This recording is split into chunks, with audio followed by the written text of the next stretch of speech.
Germanton super speciality hospital, doctor Mir Jawad jar Khan, senior experienced orthopaedic surgeon, bone fracture, joint replacement, hip replacement और spine surgery.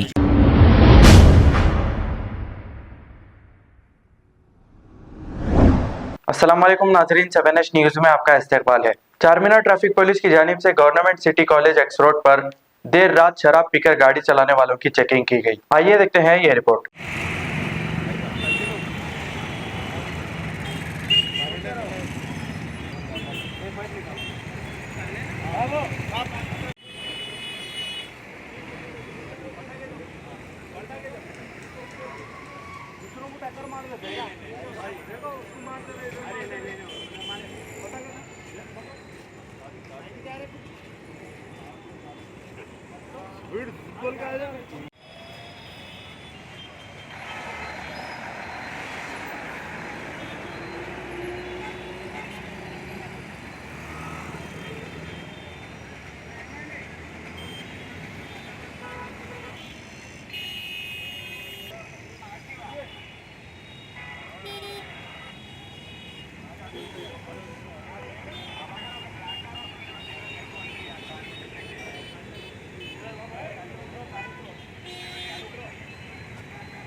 Germanton super speciality hospital, doctor Mir Jawad jar Khan, senior experienced orthopaedic surgeon, bone fracture, joint replacement, hip replacement और spine surgery कामयाबी से अंजाम दे रहे हैं। इसके अलावा neuro surgery, cardiology, gynaecology, dental, general medicine, dialysis और फिजियोथेरेपी जैसे शोबाजात में इंतहाई कामयाबी के साथ वाजबी फीस में इलाज किया जा रहा है। शेयरिंग और प्राइवेट रूम्स, अस्पताल में 24 घंटे MRI, CT scan, 2D digital X ray, ultrasound, operation theatre, ICU और लैब की सहूलत दस्तयाब है। आपकी उम्मीदों के ऐन मुताबिक Germanton super speciality hospital, pillar number 150, Attapur, Hyderabad.